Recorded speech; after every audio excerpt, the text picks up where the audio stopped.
Hey guys, tonight we're setting out on a journey that's been waiting for nearly 2,000 years. Imagine the faint light of dawn just brushing over the rooftops of a bustling Roman town. The air is cool, and you can almost taste the tang of wood smoke from the bakeries firing up for the day. Somewhere nearby, a donkey lets out a half-hearted bray, which you silently hope is not a bad omen for your own day ahead. You stretch your arms, legs, and yes, those calves of yours, because trust me, they're about to be put to the test.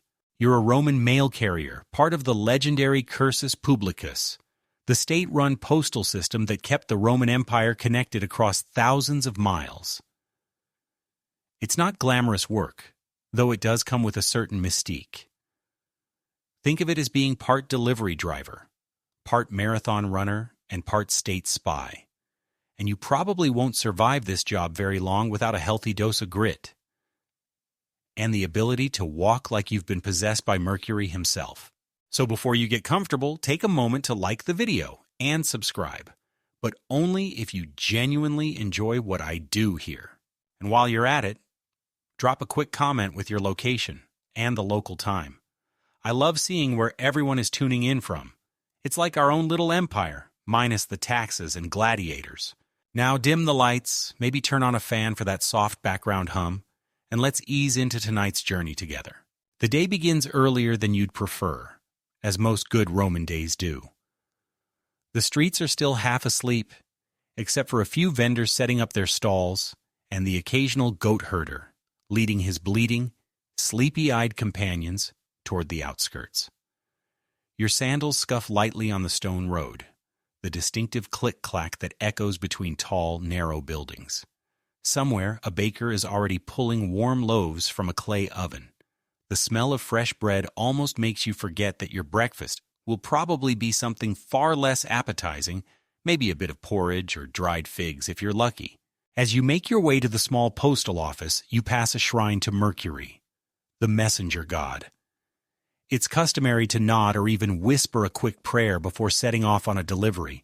After all, Mercury is basically your celestial boss, patron of speed and safe travels. Historians still argue whether these roadside shrines were just for show or if couriers genuinely believed their prayers kept them safe. Personally, you're not taking any chances. One quick nod and you move on. Your work today is part of something far bigger than yourself. The Cursus Publicus was Emperor Augustus's brainchild, designed to keep the empire connected. It stretches across modern-day Italy, France, Spain, Turkey, Egypt, you name it. Without this network, Roman governors would be like disconnected islands, struggling to manage provinces without guidance from Rome. Messages about taxes, military movements, and even who insulted whom at last week's banquet all flow through this system. As you reach the post house, you see other couriers already preparing for their routes. Some are local runners like you, who cover shorter distances on foot. Others handle horses for longer stretches. There's always a bit of good-natured rivalry between the runners and riders. They tease you about your sandals, claiming their jobs are harder because horses can be unpredictable. You, on the other hand, quietly know that horses don't get blisters. A clerk hands you a small bundle of messages wrapped tightly in waxed leather. Each scroll or tablet is sealed with wax and stamped with a signet ring. It's not your place to peek inside, though you sometimes wonder what kinds of secrets you're carrying. A military order, a tax decree, a letter from one lovesick Roman senator to another? You'll never know, though occasionally you catch a whiff of perfume from a wax tablet and raise an eyebrow. The bundle feels deceptively light, but you know from experience that it represents hours of steady travel under the sun, over hills, through towns, and along perfectly straight Roman roads. These roads are a marvel of engineering, smooth, durable, and remarkably efficient. The Romans were obsessed with direct routes, and you can almost imagine the engineers standing around pointing and saying, "Why curve when you can cut straight through a hill?" The first stretch of road out of town is quiet, lined with cypress trees that whisper in the early morning breeze. The air smells faintly of dust and wild herbs crushed underfoot. You fall into a rhythm, your sandals slapping softly on the stones.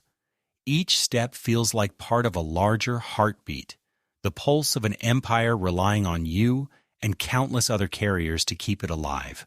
There's a quirky little superstition among couriers. If you see 3 crows in a row on the road ahead, it means safe travels for the day. 2 crows, however, are a bad sign.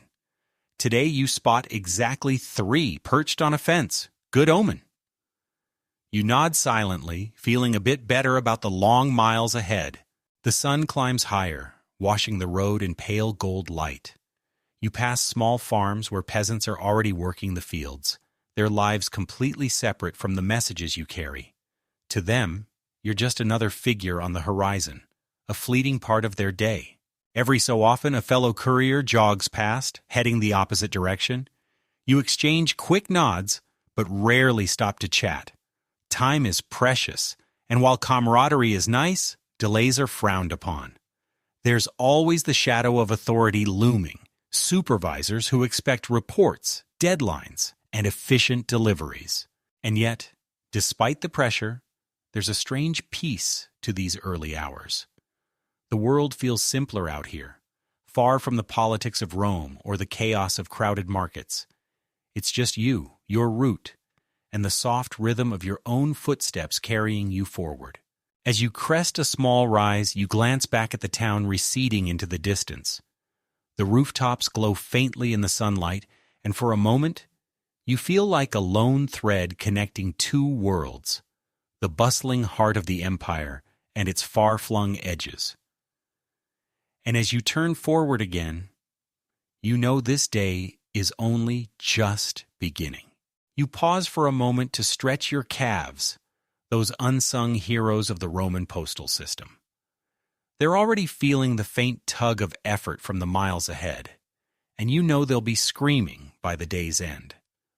Today's route isn't the longest you've ever done, but it has its share of steep inclines and rough patches of road. Your sandals need to be just right, or those inclines will feel like scaling Mount Vesuvius in a pair of wet sponges. Roman sandals aren't quite the stylish gladiator footwear you see in movies. They're functional, built for durability and breathability, with sturdy leather straps that crisscross over the foot and up around the ankle. The soles are thick, made of several layers of leather, sometimes with metal hobnails hammered into them to provide grip and reduce wear. As you sit on a flat stone to inspect yours, you run a finger along the edge, checking for loose nails or tears in the straps. One snapped strap out on the road, and you're hobbling back barefoot like a sad, blistered fool. The Romans had a whole category of sandals just for different types of travel and labor. The caligae, heavy-duty marching sandals worn by legionaries, are a personal favorite among long-distance walkers. They look intimidating with all those hobnails, but are surprisingly comfortable, like a cross between combat boots and flip-flops. Then there are lighter sandals for casual walking around town, though no serious courier would ever risk wearing those on a demanding route. It would be like trying to hike a mountain in your bedroom slippers. Historians still argue whether Roman couriers received special equipment from the state or had to buy their own sandals. Some say the empire provided gear for official employees, while others believe workers had to shell out their own denarii for quality footwear. You personally lean toward the latter theory, mostly because you've seen the look on a clerk's face when asked about reimbursements. As you lace up your sandals, you glance around at your fellow couriers. A few are performing similar rituals, tightening straps, stretching their legs, and muttering half-prayers to Mercury under their breath. There's a kind of unspoken camaraderie here. Everyone understands that once you're out there, it's just you, your legs, and an endless stretch of road. One courier shows off his custom modification, small pieces of wool tucked under the straps to prevent chafing. You make a mental note to try that someday, though you suspect it would just make your feet sweat even more. Another courier brags about the new pair of sandals he bought from a craftsman known for making footwear so durable it could outlast a goat's stubbornness.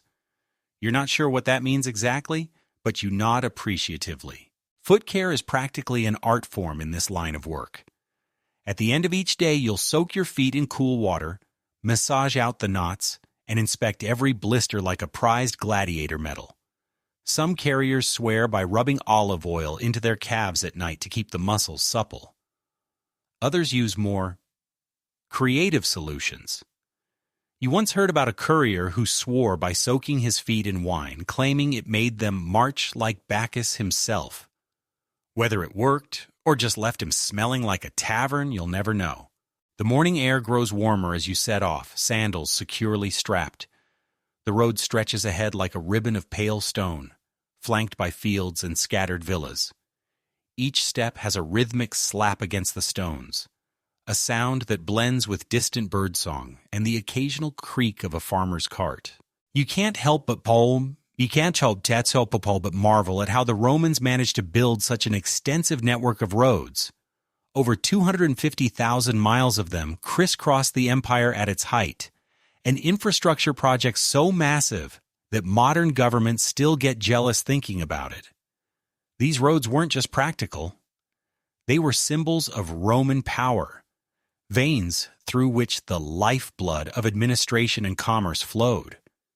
And here you are, one of the many tiny red blood cells pumping messages through that system. The sandals play their role in this grand machine.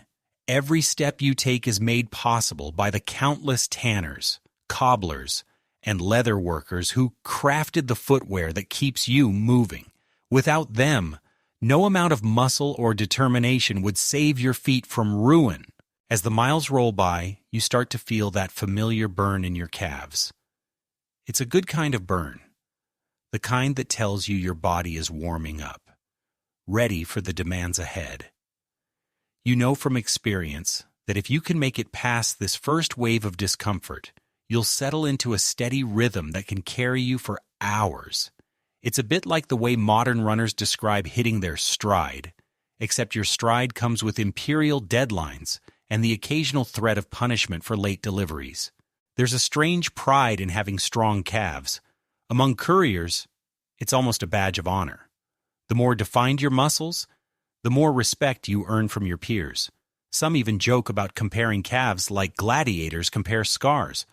At night, around the fire, you'll hear good-natured teasing. Look at those legs. Must have been carrying messages for Jupiter himself. In truth, though, the strength of your calves isn't just for show. The empire relies on you to keep moving, to cover miles of rugged terrain day after day without faltering.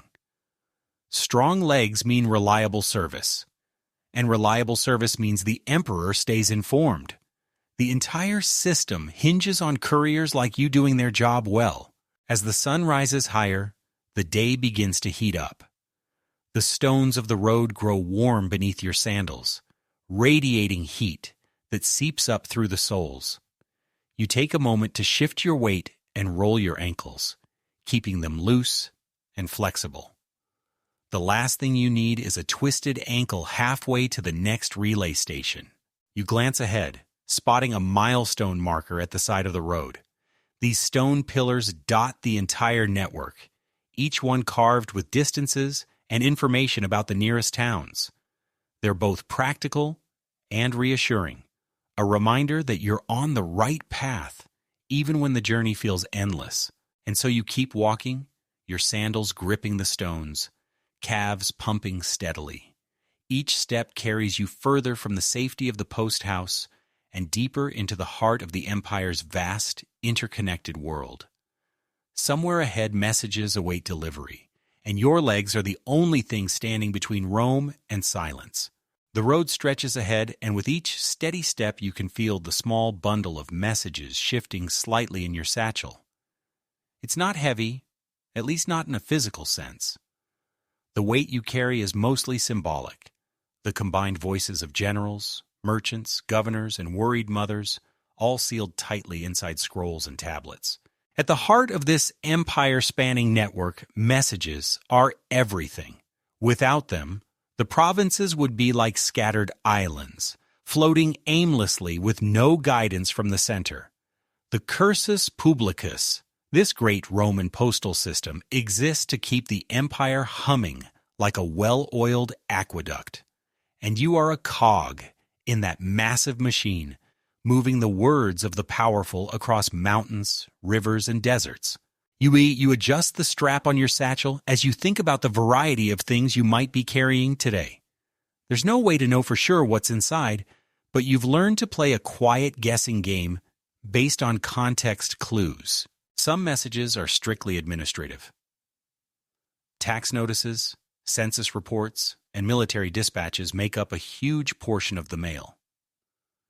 These tend to be on plain papyrus or wooden tablets, sealed with heavy wax and stamped with official insignias.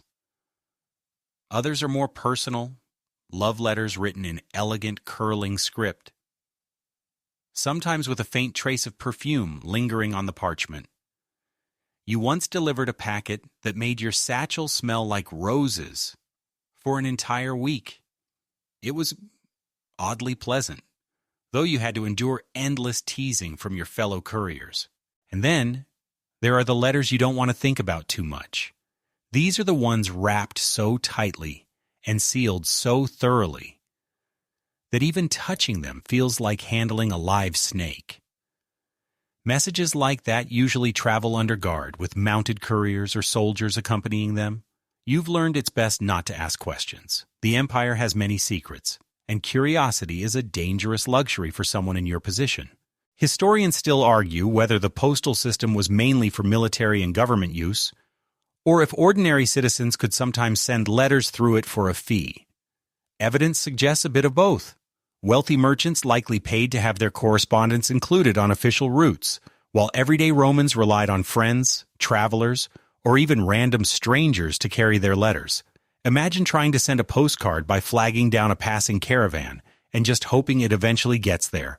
Today, as you jog along the road, you can't help wondering if one of these scrolls might change someone's life forever. Maybe there's an order to move a legion to the frontier, a command that will set thousands of soldiers marching within days. Or perhaps it's just a senator complaining about the poor quality of figs in the market. You never know which messages are world-shaking and which are simply mundane. That ambiguity is part of the strange magic of your work.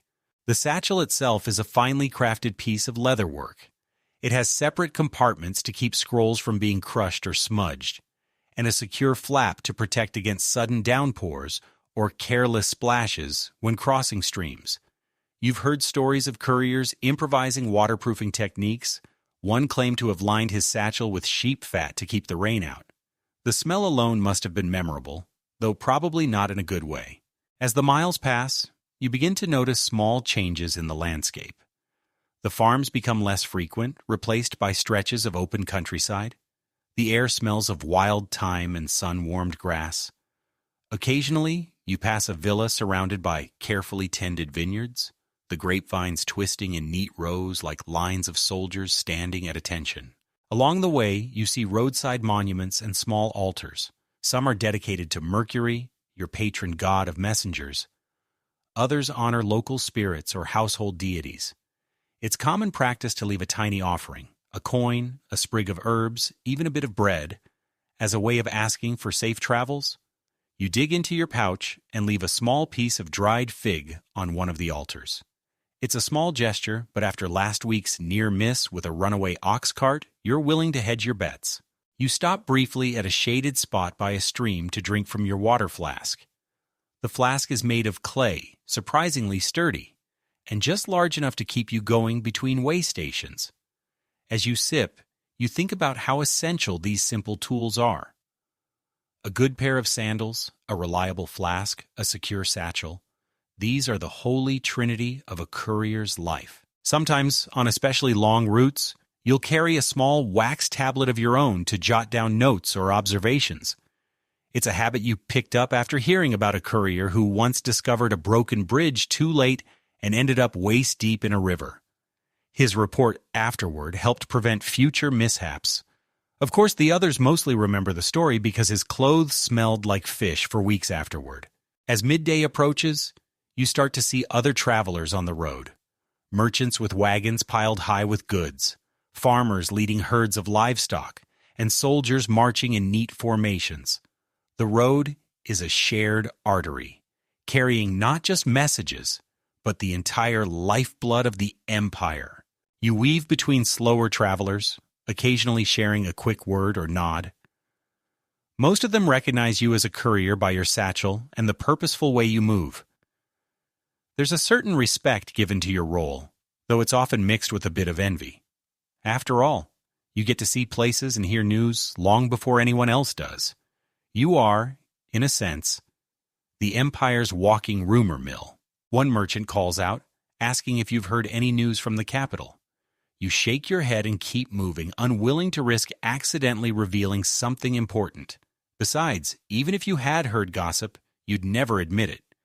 There are penalties for leaking sensitive information, and while you like to live dangerously, you don't like to live headless.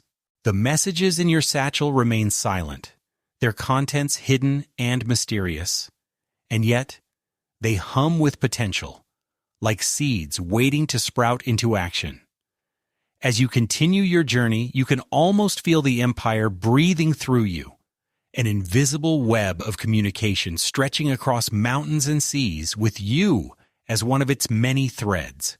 And just when you start to lose yourself in that poetic thought, you trip over a loose stone and barely catch yourself from face-planting. You glance around quickly, hoping no one saw. A nearby goat gives you what feels like a judgmental look. You mutter a curse under your breath and keep walking, dignity mostly intact. The road ahead beckons, and with it, countless stories waiting to unfold, each sealed tight, each destined to change a life somewhere, somehow. The rhythm of your footsteps melds with the warm hum of the world as you travel farther from the town, and soon the road itself becomes the main character in your journey. Roman roads aren't just paths carved through the earth. They're feats of engineering so meticulous that even today, fragments of them remain intact, quietly defying time. You glance down as you walk and take in the layers beneath your feet, though to most passers-by, it all just looks like a slightly bumpy stretch of stone. These roads were built to last, and they were built for speed. The Romans knew that control of their vast empire depended on fast movement of soldiers, of goods, and most importantly for you, of information.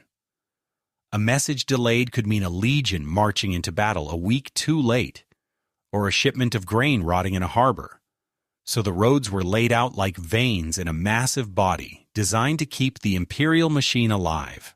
You step onto a perfectly straight section and can almost picture the engineers centuries ago, standing with surveying tools, arguing over which direction would shave the most minutes off a march.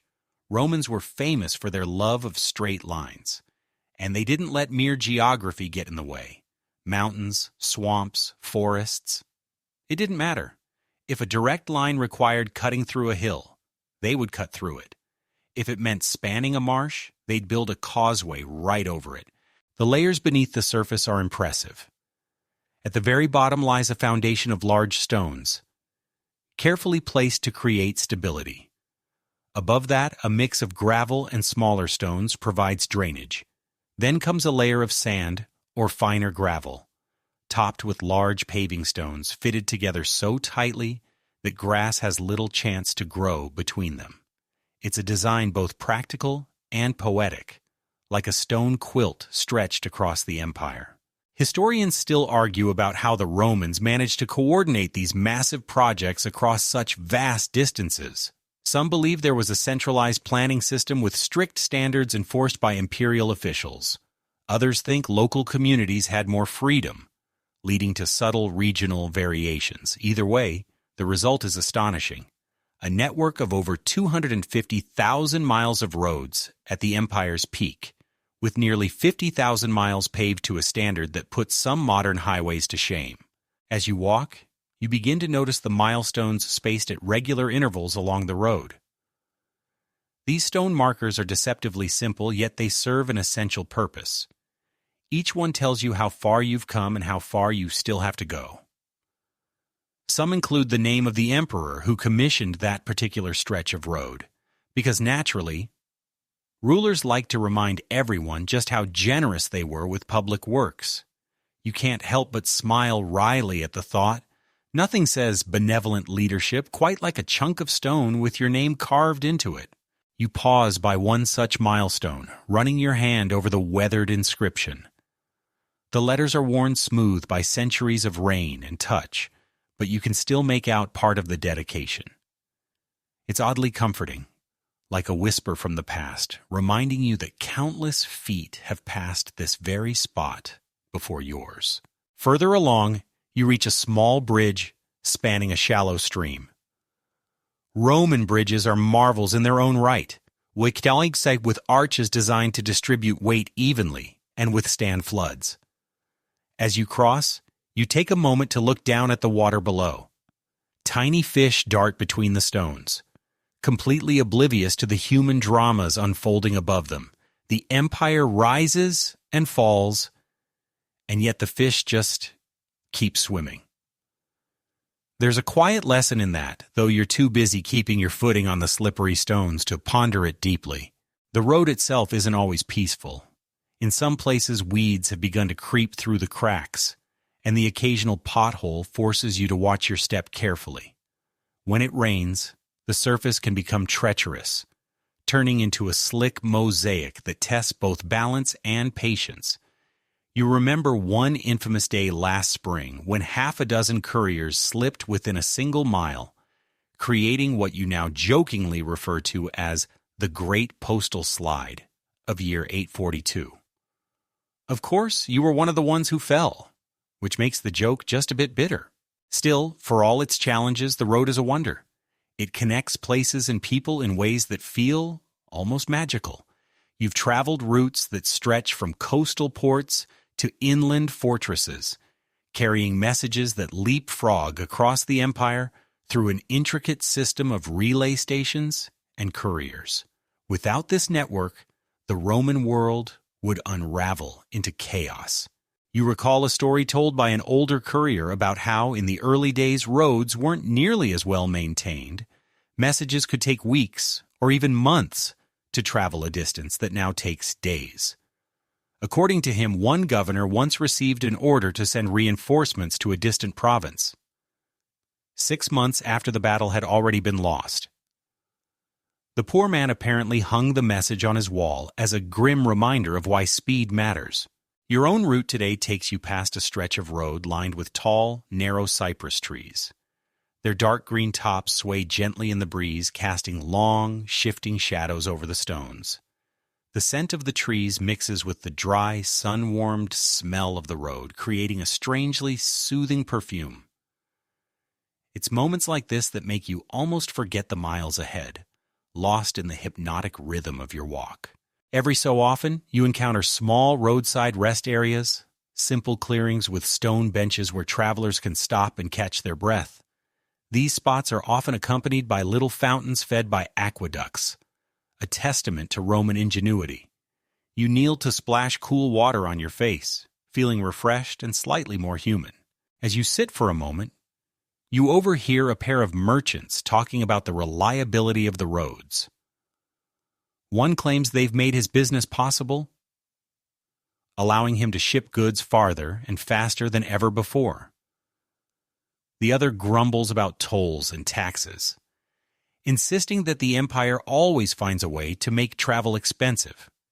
You smile to yourself, recognizing that some complaints truly are timeless.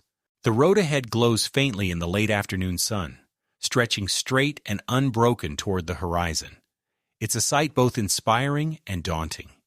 You know there will be rough patches, literal and metaphorical, but the road itself endures. And so do you, one step at a time, carrying messages that weave together the lives of millions. Somewhere behind you, the town fades into memory. Somewhere ahead, another town waits, unaware that its world is about to be shaped by the words you carry. And through it all, the road remains, a silent, steadfast witness to the endless dance of empires and the humble feet that keep them moving.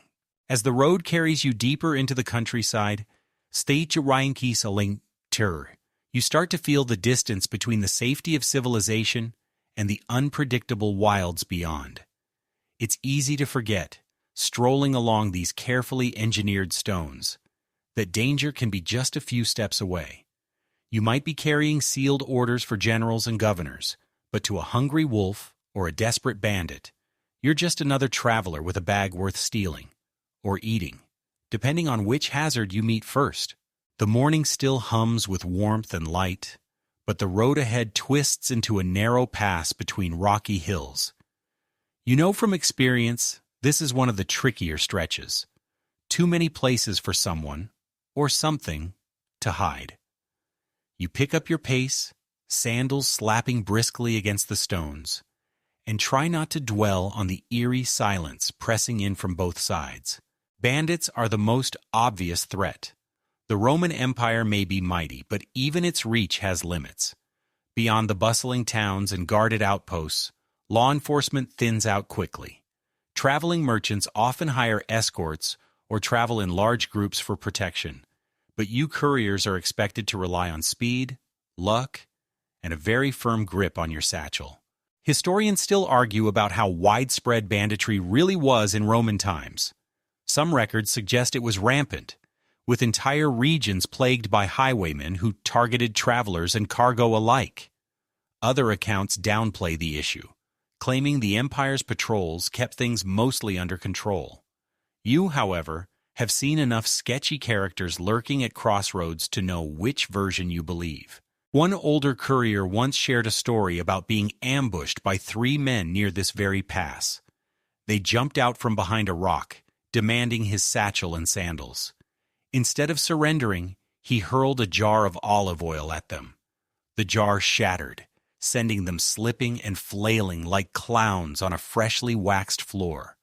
He escaped unharmed, though he swears to this day that he can still smell olive oil whenever he gets nervous. You glance around warily, half hoping to spot a friendly patrol.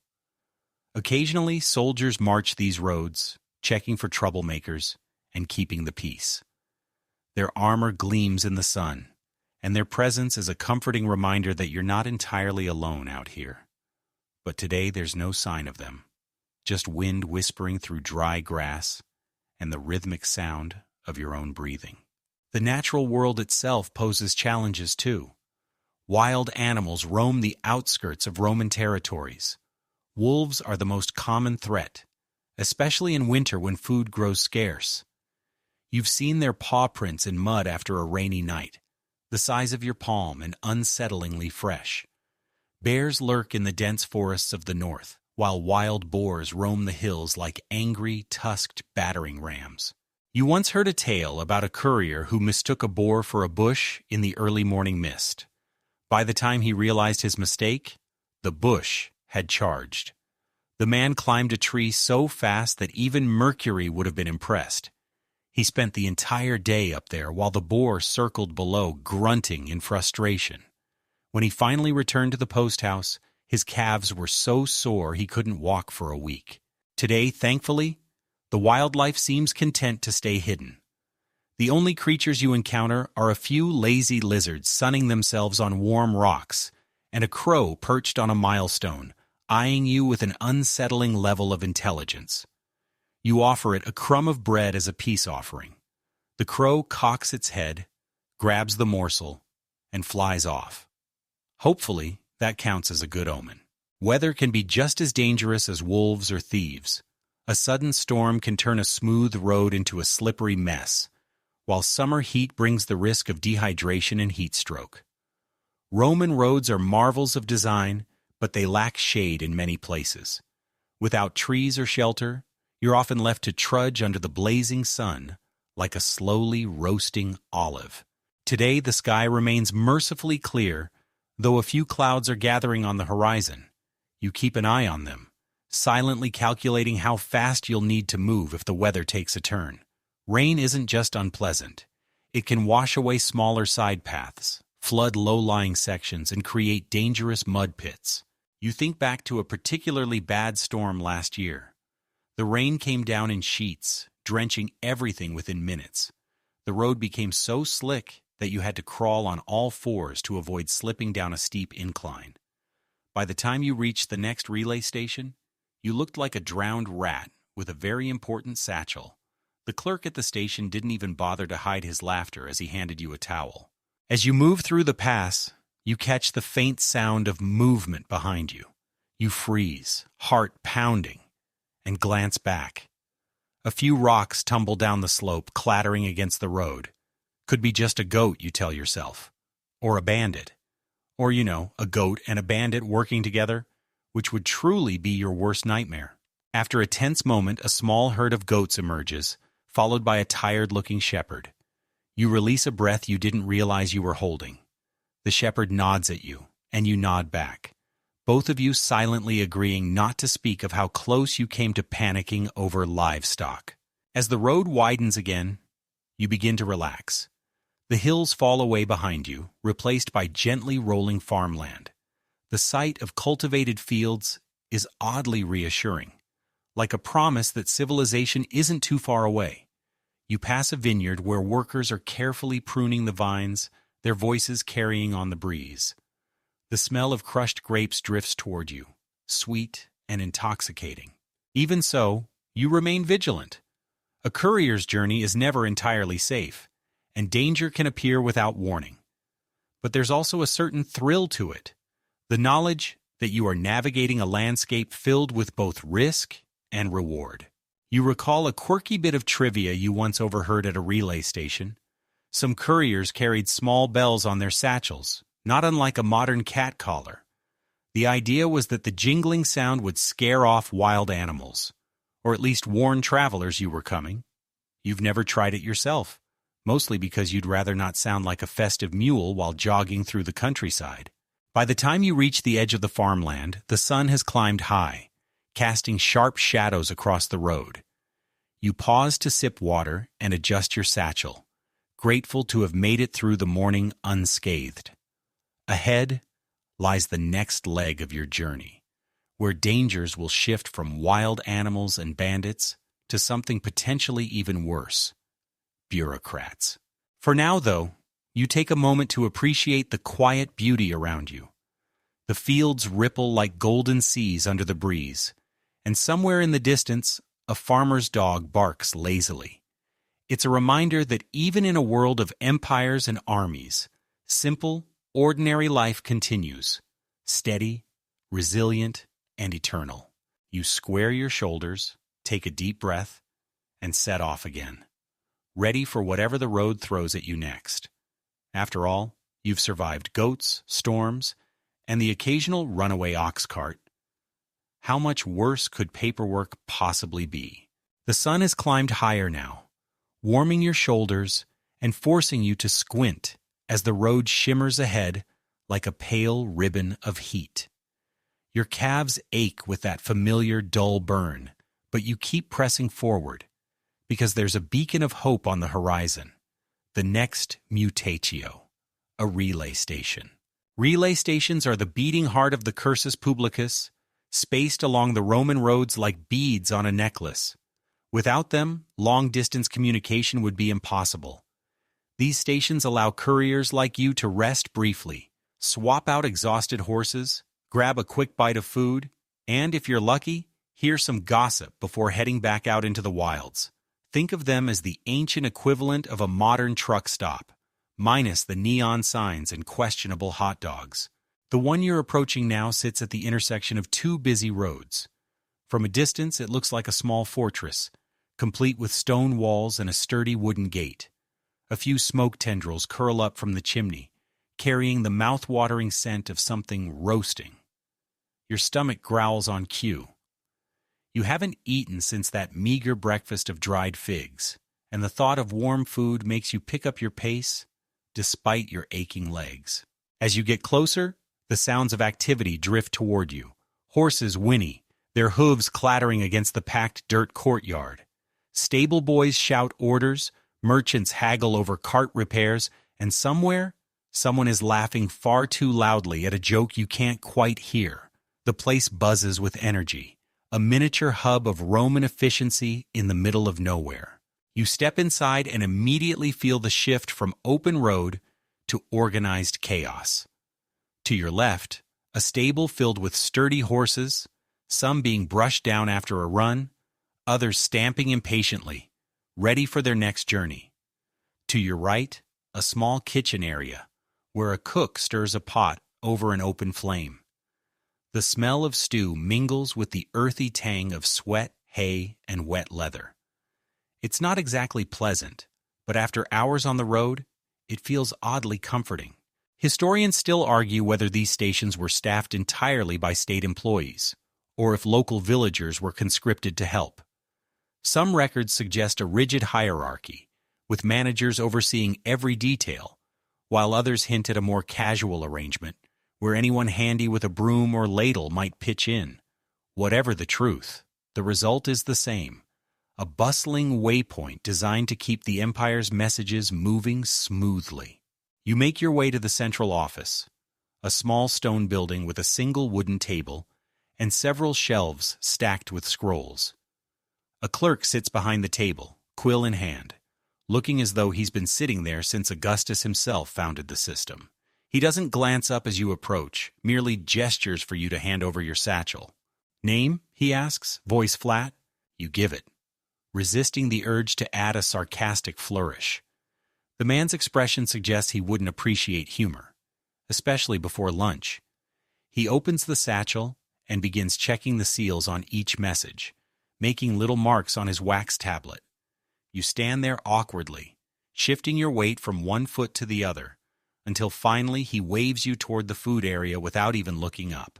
Relieved, you head straight for the stew. A serving girl hands you a wooden bowl brimming with lentils, barley, and a few unidentifiable chunks of meat. It's not gourmet cuisine, but it's hot, filling, and most importantly, free.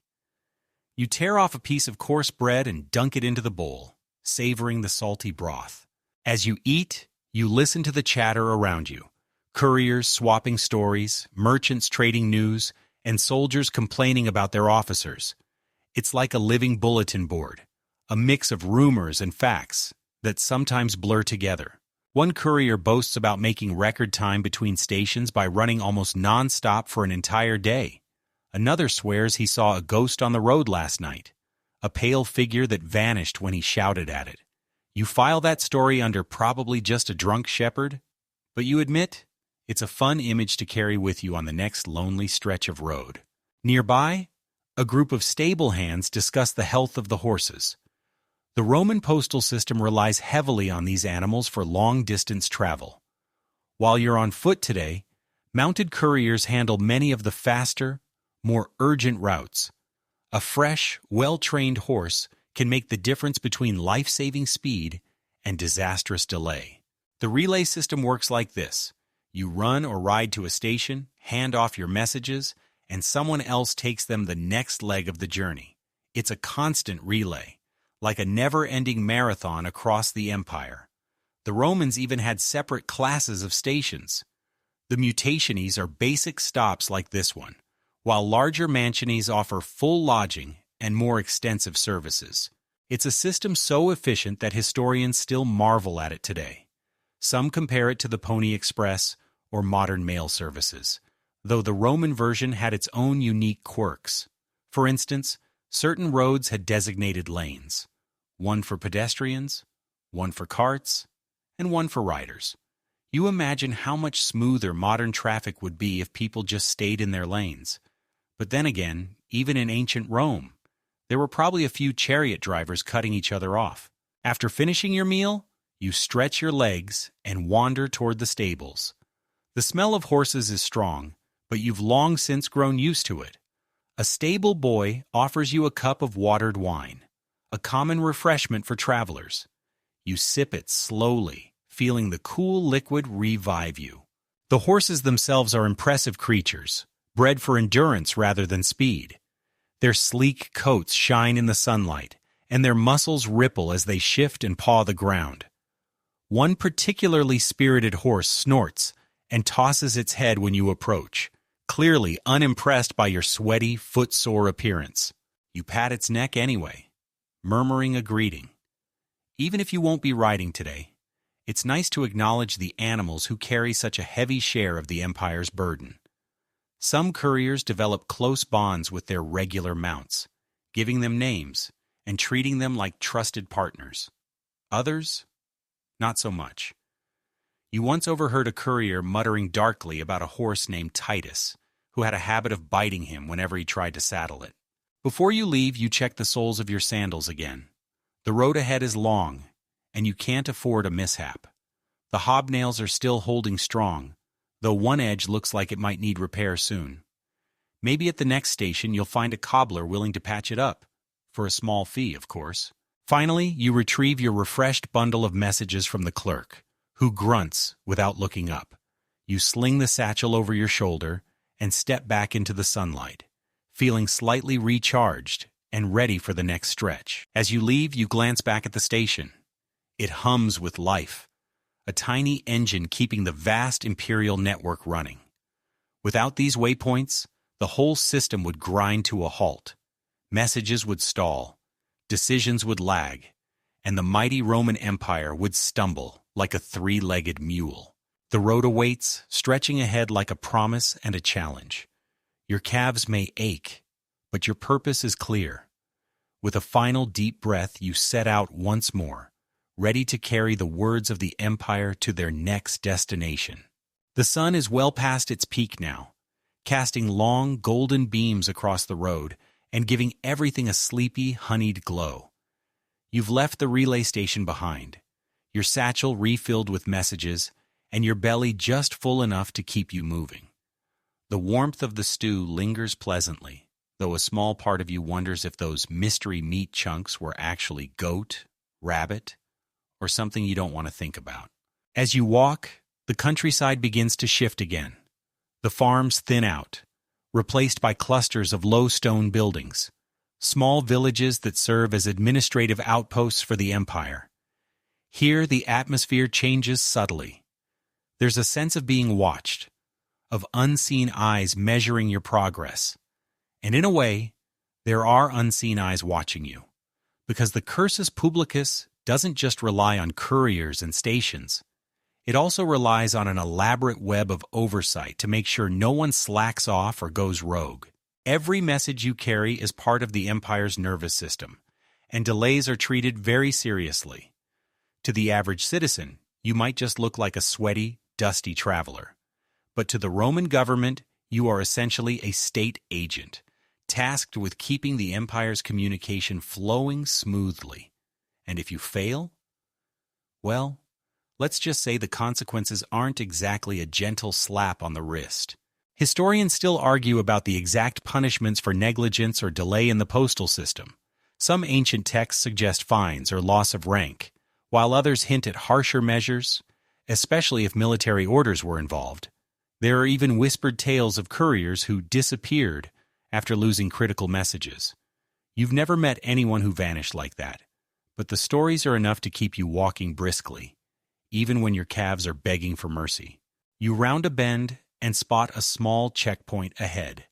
A pair of Roman officials stand by a wooden table, flanked by two bored-looking soldiers.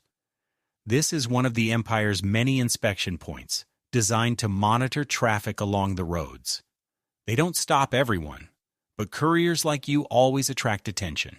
As you approach, one of the officials raises a hand. "Halt," he says, voice carrying the casual authority of someone who knows he doesn't have to raise it twice. You stop and offer a polite nod. The official's tunic is crisp, his belt gleaming with decorative brass fittings. His sandals, you notice, are far cleaner than yours. Clearly a man who supervises travel rather than experiencing it firsthand. "Identification," he demands, holding out a hand. You produce a small tablet with your courier credentials etched into the wax. He studies it carefully, then gestures for you to hand over your satchel. You do so reluctantly, trying not to think about how many miles you've carried it, without letting it out of your sight. The official opens the satchel and begins inspecting the seals. Each one is stamped with a signet ring, proof of authenticity and tamper resistance. If even one seal is broken, you'll be facing a barrage of uncomfortable questions. Fortunately, everything appears intact. Purpose of travel? the official asks, though it's more of a formality than a real question. The satchel answers for you. State courier, third rank, you reply evenly. He grunts in acknowledgement and hands the satchel back. Proceed, and keep your pace steady. Rome does not tolerate dawdling. As you shoulder the satchel once more, you can't resist muttering under your breath, "Yes, my lord of perfectly polished sandals." Thankfully, the wind carries your words away before they reach his ears. You pass through the checkpoint and continue on your way, feeling the weight of authority still lingering like a shadow. It's a reminder that the empire's gaze extends even to these remote roads. You may be a humble courier, but every step you take is monitored in one way or another. The presence of such oversight creates a curious tension. On one hand, it ensures efficiency. Messages move swiftly, resources are allocated properly, and corruption is kept in check, at least in theory. On the other hand, it can make you feel like a cog in an enormous, unfeeling machine. To lighten your mood, you recall a humorous tale shared by another courier at a relay station. According to him, one particularly eccentric official insisted on timing couriers with a water clock. If they were even a few drops of water late, he would dramatically declare them unfit for service and send them back to run the route again. Whether the story is true or just a bit of postal folklore, you can't help but chuckle imagining a bureaucrat waving his arms over a dripping clay pot. As afternoon fades toward evening, the road grows busier.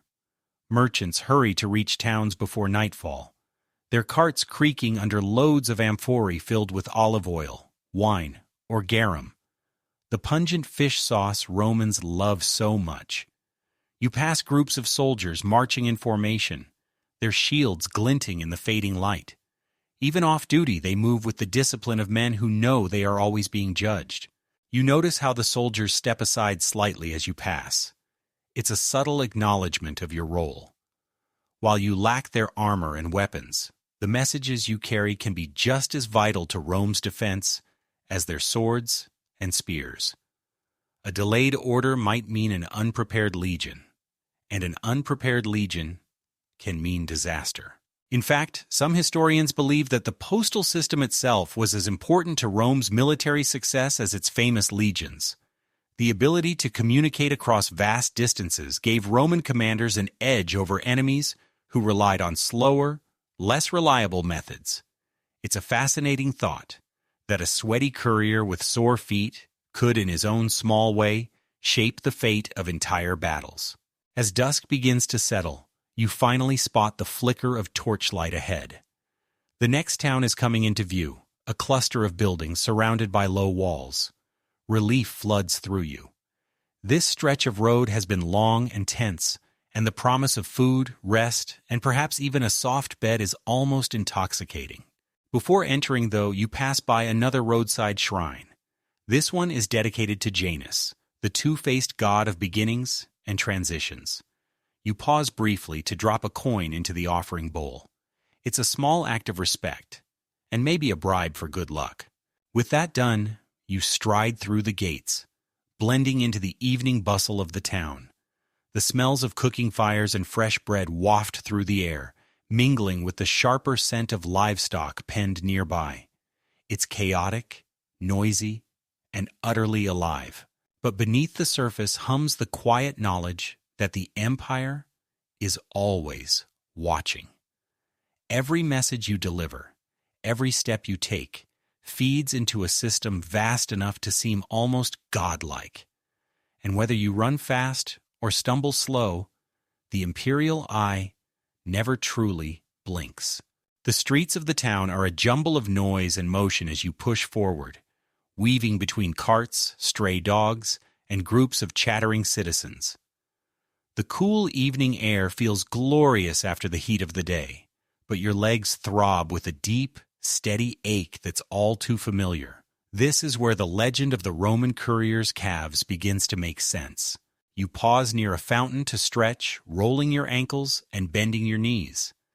The sensation is both painful and deeply satisfying, like loosening knots in an overworked rope. two children pause their game of tag to stare at you, whispering something about the man with the runner's legs. You give them a tired wave before continuing on, amused that your muscles are apparently a source of local entertainment. Among couriers, strong calves are more than just a physical necessity. They're a point of pride. When you spend your life traversing mountains, deserts, and endless miles of stone roads, your legs naturally transform into sculpted monuments to endurance. You've heard travelers joke that Roman couriers could kick down a wooden door just by flexing. While exaggerated, there's a kernel of truth. Your legs are the reason you survive this job. The constant motion, the uphill climbs, the sudden sprints to reach a station before nightfall, it all forges your body into a tool of pure efficiency. Some couriers even develop a distinctive walk, a rolling gait designed to conserve energy over long distances. It looks odd to outsiders, but among fellow runners, it's a badge of honor. At the tavern later, over mugs of watered wine, you've heard colleagues brag about their calves the way gladiators brag about battle scars. "See these lines?" one courier once said, flexing proudly. "That's 3 winters of running through snow with frozen sandals." Another chimed in, "Mine are from hauling messages up mountain passes so steep goats refuse to follow."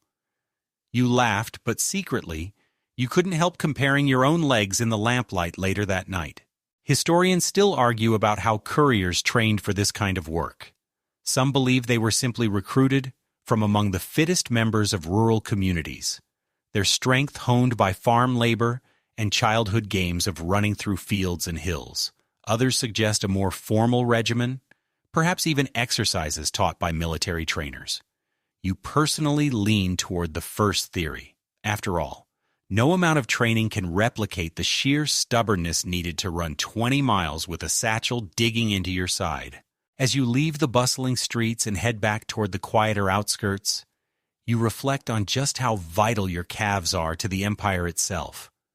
Without couriers like you, the roads would fall silent, and Rome's far-flung provinces would drift into chaos.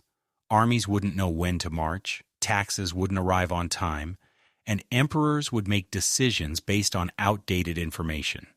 In a way, your legs hold the empire together, one step at a time. A quirky belief circulates among couriers that the strength of a runner's calves directly reflects the strength of Rome itself. If a courier's legs falter, so too does the empire. It's a bit of superstitious nonsense, of course, but on days like today, when your muscles feel like molten lead, you can almost believe it. The road ahead begins to rise as you approach a series of low hills. The incline isn't steep, but it's long and steady, the kind of climb that tests both body and willpower. You lean forward slightly, adjusting your stride to keep your momentum. Each step feels like a conversation between your mind and your muscles. We can do this. Just a little further. Don't stop now. Halfway up, you pass a group of farmers leading mules laden with baskets of olives. One of them calls out cheerfully, offering you a handful. You accept gratefully, popping a briny olive into your mouth and savoring the burst of flavor. It's a small kindness, but it lifts your spirits as much as the food itself. The farmers watch you jog past, shaking their heads in amazement. "Those legs," one of them mutters, "like the columns of the Forum." You chuckle under your breath, imagining your calves immortalized in marble next to statues of emperors and generals. As you crest the hill, the view opens up spectacularly. Rolling fields stretch into the distance, dotted with tiny villages and winding streams. In the far distance, the glint of another Roman road catches the setting sun, a reminder that the empire's reach is truly vast. The sight fills you with a mixture of pride and exhaustion. You pause for a moment to catch your breath, hands resting on your knees. The muscles in your calves pulse with heat, but it's a good kind of burn, the kind that tells you you're still moving forward, still doing your part. You know that when you finally stop for the night, the ache will settle into a deep, satisfying throb, a quiet testament to the miles you've conquered. Nearby, a small stream trickles over smooth stones. You kneel to splash cool water on your legs, sighing as the chill seeps into your tired muscles. The relief is so immediate that you almost groan aloud. For a brief moment, you imagine abandoning your route entirely, just sitting here by the stream until someone else takes over. But the thought vanishes as quickly as it comes. You have a duty, and besides, there's no guarantee someone else's calves are up to the task. As you continue onward, you remember a story an older courier once told by the fire. According to him, there was a legendary runner named Marcus whose calves were so powerful that they inspired an entire training tradition. Supposedly, Marcus could run from dawn to dusk without stopping, delivering messages across 3 provinces in a single day. The tale is almost certainly exaggerated, but it serves as motivation whenever younger couriers grumble about their aching legs. Marcus didn't complain, the old man would say, glaring into the flames. So neither will you. The Empire thrives on such myths. They bind couriers together, giving you a sense of shared history and purpose. Even if Marcus never existed, his story lives on every time someone pushes past exhaustion, carrying messages through rain, mud, and endless miles of stone. As twilight deepens, you finally reach a flat stretch of road. The rhythm of your stride settles into something almost meditative. Your breathing evens out, and the steady pump of your calves becomes hypnotic, like the ticking of a clock. You realize, not for the first time, that there's a strange beauty in this relentless motion. The world slips by in a blur of shadows and lamplight, while you remain constant, a runner, connecting distant places, your legs bridging the gap between chaos and order. And though no one in the cities or villas you pass may ever think of you directly, they rely on the strength of your calves every single day. You are invisible, perhaps, but essential. The Empire marches on your muscles, and for now, they hold strong. The stars begin to emerge above you, faint pinpricks of light against a deepening violet sky. With night settling in, the road takes on a different character, quieter, more mysterious. By day, it's a bustling artery of movement and commerce. By night, it becomes a whispering path, traveled mostly by couriers like you, and the occasional night watchman making his rounds. This stretch is calmer, almost soothing, until you remember the truth. Much of what you carry is sensitive, sometimes even dangerous. Not in a "this scroll will bite you" way, but in the sense that the wrong message in the wrong hands could shift the balance of power. You've been running all day with these sealed dispatches, but tonight, under the hush of darkness, you start to wonder what secrets they hold. The Romans were masters of many things: engineering, warfare, taxation, and among them was the art of message control. Most of the time, simple wax seals were enough to keep communications secure. Each seal bore the impression of a specific signet ring, a unique design that marked the sender's identity. If a seal was broken before reaching its destination, someone would know immediately. But in times of war or political intrigue, seals alone weren't enough. That's when codes came into play. You've heard other couriers talk about secret messages, where the real meaning is hidden beneath layers of seemingly ordinary text. A letter might appear to be about grain shipments, but actually contain military orders embedded in the first letter of every line. It's clever and a little unsettling, like a puzzle designed to test the limits of human trust. Historians still argue over just how advanced Roman cryptography really was. Some claim it was basic, limited to simple substitution ciphers, where letters were shifted a certain number of places in the alphabet. Others believe there were far more complex systems, including invisible inks and elaborate patterns of omission. The truth is probably somewhere in between. Regardless, the goal was the same: keep sensitive information safe from prying eyes. You've even seen hints of these codes yourself. Once, While delivering a set of tablets to a military outpost, you accidentally glimpsed a page covered in strange symbols and numbers. It didn't look like Latin, or anything you could recognize. The officer who received it snatched it from your hands with a glare so sharp it could have cut stone. He didn't speak a word, but the message was clear. You didn't see this. Forget it. And so, you did. Or at least, you pretended to. Tonight, as you jog through the cool darkness, you overhear a group of travelers camped near the road. Their fire casts flickering shadows, and their voices carry just far enough for you to catch snippets of conversation. They say there's a traitor in the governor's circle, one man murmurs. Shh, you'll get us killed talking like that, another hisses. But it's true. My cousin swears he saw a message intercepted, something about troop movements near the frontier. You move past quickly, not wanting to hear more. The empire is vast, and intrigue bubbles under its surface like hot springs waiting to erupt. You're just a courier, but you sometimes feel like you're running through the center of a vast, invisible web of politics and deceit. There's a quirky superstition among couriers about handling secret messages. Some believe you should never look directly at a sealed scroll under moonlight, or the moon goddess herself will reveal its contents to an enemy. It's ridiculous, of course, but you can't help glancing away whenever you adjust your satchel in the dark. Better safe than sorry. Further along the road, you come to a crossroads lit by a single torch stuck in the ground. A lone figure waits there, wrapped in a heavy cloak. You tense instinctively, ready to sprint if necessary, until you realize it's another courier. Long night, you ask, slowing to a walk? The man nods grimly. Urgent dispatch from the capital, he replies. Encrypted. The kind that makes your skin crawl just holding it.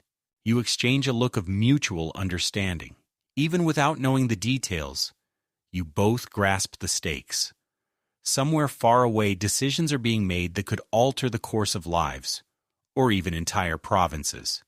And those decisions rest on scraps of parchment traveling miles under the cover of darkness. As you part ways, you think about the chain of hands each message passes through, from the writer to the seal, from the seal to you, from you to another courier, and finally to the recipient. It's a delicate dance of trust and vigilance. One misstep, and the whole system collapses. The road stretches ahead, winding through open fields now bathed in silver moonlight.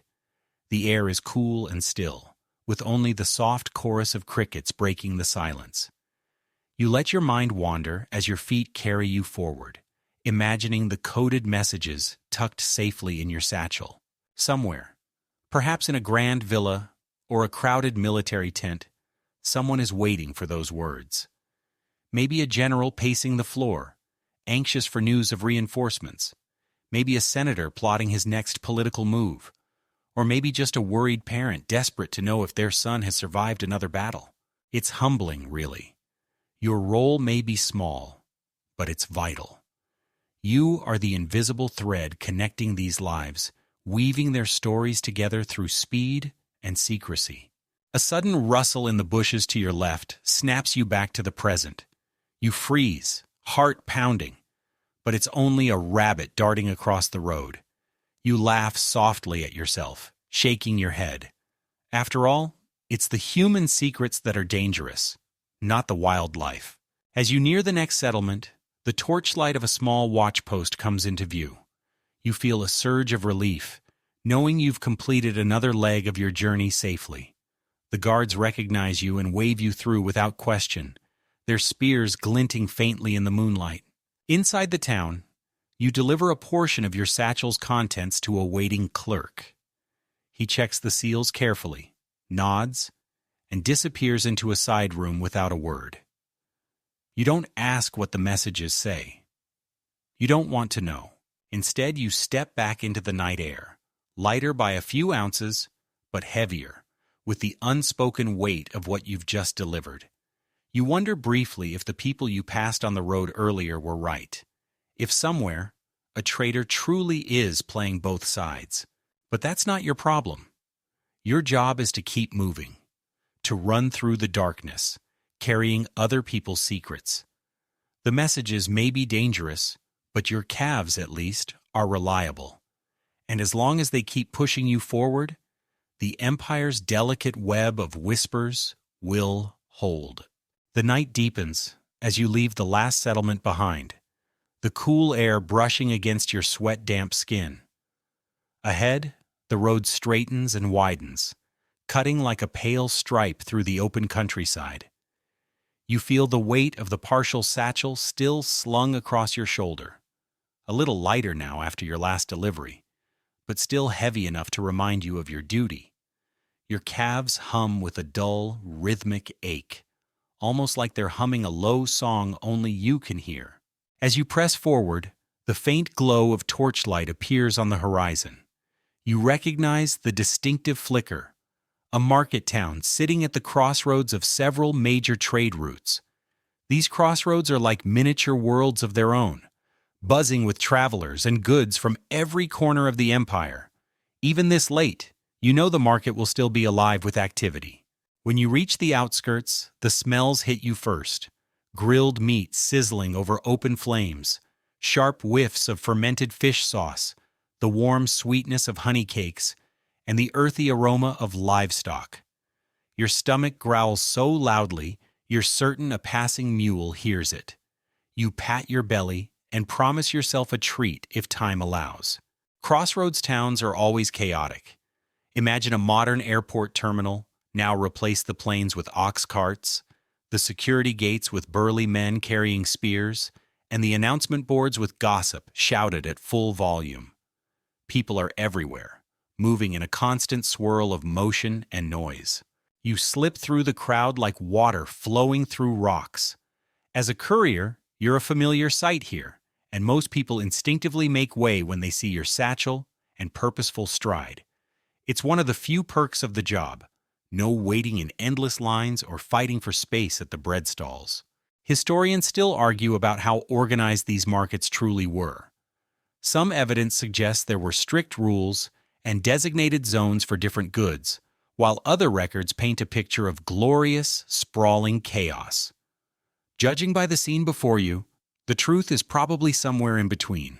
You pass a row of spice vendors, their tables piled high with bright heaps of saffron, cumin, cinnamon, and pepper. The scents mingle in the air, dizzying and intoxicating. Pepper, you recall, was so valuable it was sometimes used as currency. There's even a story about a merchant who paid his entire tax bill in peppercorns. You briefly consider paying for a snack the same way, but then remember you have no pepper and a very impatient clerk waiting at your next stop. The languages swirling around you are just as diverse as the goods. Traders from the eastern provinces shout in Greek and Aramaic, while others from the northern territories speak in guttural, unfamiliar tongues. Latin serves as the common thread tying everyone together. Though accents vary so wildly, you sometimes wonder if you're all speaking the same language at all. At one corner, you spot a group of silk traders unpacking shimmering bolts of fabric. The material glows like moonlight in the flickering torchlight, proof of the empire's vast reach. Those silks likely traveled thousands of miles along the fabled silk roads, passing through countless hands before arriving here. For a moment, you let yourself imagine the journey in reverse.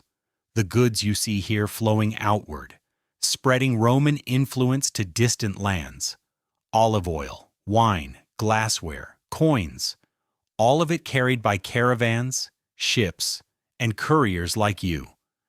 It's humbling to realize you're part of a system so massive that no single person could ever fully grasp it. You navigate past a line of food stalls, the aromas making your mouth water. A baker is pulling flatbreads from a clay oven, the edges charred to perfection. Nearby, a woman ladles steaming lentil stew into wooden bowls, while a boy sells skewers of grilled lamb. Your route doesn't leave much time for indulgence, but you manage to snag a small honey cake as you pass, slipping the vendor a coin without breaking stride. The sugary sweetness melts on your tongue, a tiny moment of luxury in a day defined by dust and sweat. As you reach the center of the market, you notice a raised platform where a town crier is shouting the latest news. His voice rings out over the din, announcing tax changes, festival dates, and, most importantly, imperial decrees. The crowd listens with varying degrees of interest. Some cheer, others groan, and a few simply go on haggling as if nothing was said. It strikes you how different this world is from the silent messages you carry. Here, information spreads openly, shouted for all to hear. But your dispatches are whispers, secret threads connecting powerful men and women behind closed doors. Both forms of communication shape the empire, yet they couldn't be more different in tone or purpose. As you linger near the platform, a merchant strikes up a conversation. He's selling exotic fruits piled high in wicker baskets, figs, pomegranates, and something you don't even recognize, with a spiky green skin. "You've been on the road all day, eh?" he says with a knowing smile. "You can tell by the legs. Couriers always have those calves, like carved marble." You laugh, a little embarrassed. "The road takes care of the sculpting," you reply. He offers you a slice of pomegranate, which you accept gratefully. As you savor the burst of tart sweetness, he leans closer and lowers his voice. "Any news from the frontier?" he asks. You shake your head. "Even if I had, my lips would be sealed tighter than a senator's purse strings." He chuckles, clearly disappointed but not surprised. "Ah, well, a man can try." This kind of exchange happens all the time at crossroads markets. Everyone wants to know what's happening beyond their little world, and couriers like you are seen as walking repositories of gossip. You've learned to be polite but non-committal, revealing nothing while still keeping the conversation friendly. As you prepare to leave, you pass a group of musicians playing lively tunes on flutes and drums. Children dance in a circle nearby, their laughter cutting through the marketplace noise like a clear bell. The sight fills you with a bittersweet warmth.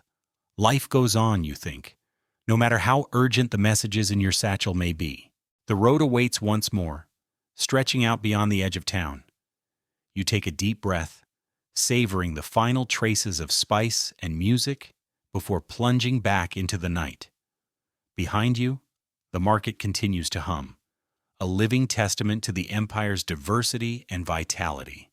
Ahead of you, silence, and the steady rhythm of your calves carrying you ever forward. As you walk, you reflect on how these crossroads embody Rome itself, a meeting place of cultures, ideas, and ambitions. Some people come here to trade goods, others to trade information. You come to pass through, a silent thread weaving it all together.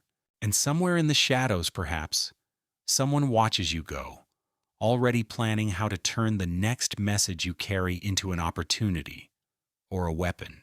The marketplace fades behind you, its cacophony replaced by the quieter hum of the countryside. The night is cool now, the kind of crisp air that makes you shiver, even as sweat clings stubbornly to your back. The moon hangs low and full, casting a silvery glow over the road ahead.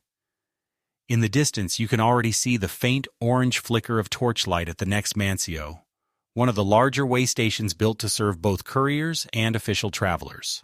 Unlike the smaller Mutatio relay stops you visited earlier, a Mancio offers proper lodging, food, and perhaps even a chance to sit somewhere that isn't a rock. You quicken your pace, spurred on by the thought of resting your calves and stuffing your face with something warm. As you draw closer, the sounds of life begin to reach your ears. Laughter, clinking cups, and the occasional bray of a stubborn mule. You pass through the wooden gates into a bustling courtyard lit by torches. The scene before you feels almost like a tiny village. There are stables along one side, a kitchen building giving off delicious aromas, and rows of simple sleeping quarters. The Mancio is alive with people. Other couriers, soldiers traveling between outposts, government clerks, and the occasional wealthy traveler whose carriage stands out like a marble statue amid clay pots. Everyone seems relieved to have found shelter for the night. Inside the main hall, long wooden tables are crowded with weary travelers. A roaring fire crackles at the center, casting dancing shadows on the walls.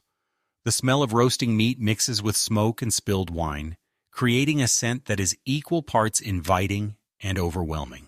You hand your satchel to a trusted clerk for safekeeping, a necessary ritual at these larger stations. The clerk checks the seals quickly and stores the messages in a secure cabinet. You exhale in relief. For the first time all day, you can move without feeling the constant tug of responsibility hanging from your shoulder. You claim a bench near the fire and stretch your legs out, sighing as the heat seeps into your tired muscles. The ache in your calves is sharp at first, but gradually softens into something almost pleasant. A young serving boy rushes over with a bowl of stew and a chunk of coarse bread. You thank him and dig in eagerly, barely pausing to breathe between bites.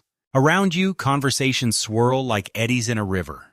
Couriers swapping road tales, soldiers grumbling about their officers, clerks gossiping about political intrigue. It's a living tapestry of voices, stitched together by shared exhaustion and cheap wine. One courier at the next table is holding court with a particularly dramatic story. "So there I was," he declares, waving a hand for emphasis. Halfway across a flooded bridge, rain pouring down like Jupiter himself was emptying his wine cup, and what do I see? A chariot stuck in the mud with 2 senators inside, screaming at each other. The table erupts with laughter. Someone shouts, "What did you do?" "I told them to stop arguing and start pushing," the courier replies, grinning. "And then I ran like Mercury before they could order me to push." You chuckle along with the others, shaking your head. Stories like these are the glue that binds couriers together. Out on the road, you often travel alone, surrounded only by your thoughts and the endless slap of sandals on stone. But here, for a brief moment, you belong to a community, a scattered family connected by shared hardships and ridiculous encounters. Historians still argue whether these social gatherings were encouraged by Roman authorities or merely tolerated. Some evidence suggests that the empire valued camaraderie among couriers, seeing it as a way to boost morale. Other records hint at suspicion, with officials fearing that too much talking might lead to gossip or even rebellion. Either way, the tradition endures. Wherever couriers gather, stories will be told. As the evening wears on, the tales grow stranger. A grizzled veteran describes being chased by wolves through a forest, only to be saved when a passing farmer threw a sack of sheep entrails to distract them. Another courier claims to have delivered a message to a villa so remote it didn't appear on any map, and when he returned the next year, the entire place had vanished without a trace. You're not sure whether to believe half of what you hear, but it hardly matters. The laughter, the exaggerated gestures, the knowing nods, they're all part of the ritual. These shared moments remind you that you're not alone, even when the road feels endless. At one point, someone notices your calves stretched out by the fire and whistles appreciatively. "Those are the legs of a man who's seen some serious miles," a fellow courier says with a grin. You laugh. "Or the legs of a man who really needs a week off." "Don't we all?" the courier replies, raising his cup in a mock toast. The conversation turns to a peculiar topic: footwear disasters.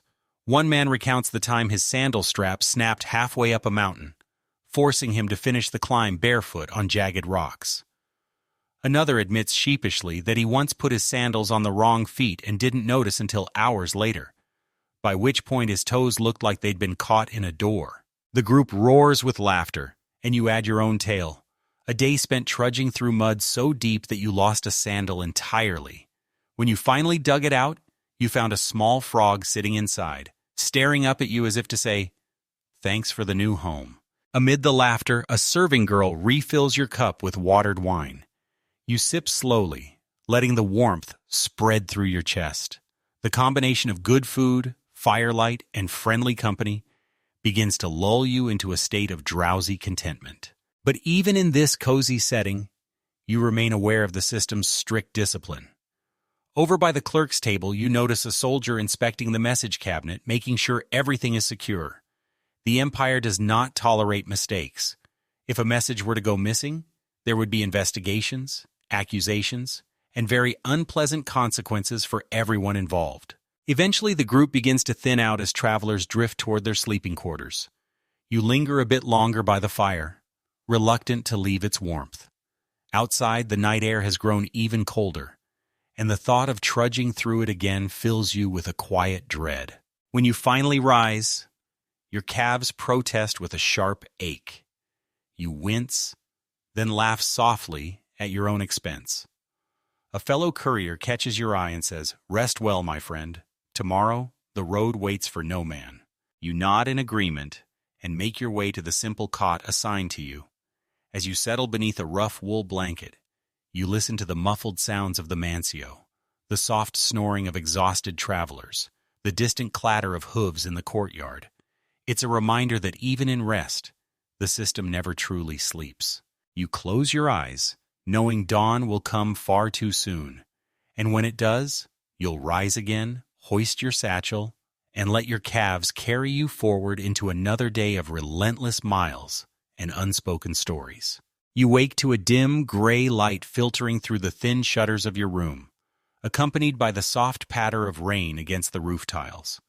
For a moment, you lie still, listening to the rhythm of it.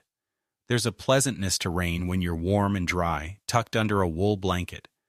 But as you swing your legs off the cot and your feet touch the cold floor, reality sets in. Rain means trouble. The first step outside confirms your fears. The courtyard that was bustling with life last night has transformed into a swamp of slick mud and puddles that reflect the dull morning sky. Horses stamp impatiently in their stalls, clearly unimpressed with the weather. Stable boys shout over the drumming rain, trying to keep order amid the chaos. The air smells of wet leather, manure, and something that might once have been breakfast porridge. You tighten your cloak and pull the hood low over your head, but it does little to keep you dry. Roman cloaks are practical but not miraculous. Within minutes, a cold trickle of water runs down your neck, leaving you shivering. Rain is one of a courier's greatest enemies. A bright, sunny day might leave you sweaty and sunburned, but it won't try to steal your footing or dissolve your messages. A downpour, on the other hand, turns the road into a treacherous obstacle course. Mud sucks at your sandals, puddles hide jagged stones, and every step carries the risk of slipping and falling face first into a mess of dirt and embarrassment. Historians still argue about whether couriers were given special waterproof containers for their dispatches. Some claim there were clever leather satchels lined with waxed fabric, while others believe couriers simply relied on skill and luck. Your satchel, at least, is coated in a thick layer of oil, making it reasonably resistant to water. Even so, you're careful to keep it tucked beneath your cloak whenever possible. The last thing you need is a message arriving at its destination looking like a soggy sponge. The road just beyond the Mancio is already half flooded. You take your first cautious steps and nearly lose your balance as a thin layer of mud slides beneath your sandals. You manage to steady yourself with a graceless flail of arms and a muttered oath. Behind you, a soldier witnesses the entire spectacle and smirks. "Careful there, swift-footed Mercury," he calls, clearly amused. You glare back, then bow dramatically, water dripping from your hood. "May the gods bless your sharp wit and even sharper sandals," you reply, earning a chuckle from the others nearby. With that, you set off into the storm. The rain falls harder now, soaking through your cloak and plastering your tunic to your skin. The once firm Roman road has become a slick mosaic of danger. You shorten your stride, taking smaller steps to maintain balance.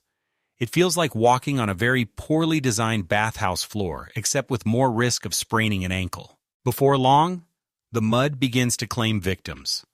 A cart ahead of you tips sideways into a ditch, spilling a load of amphorae filled with olive oil.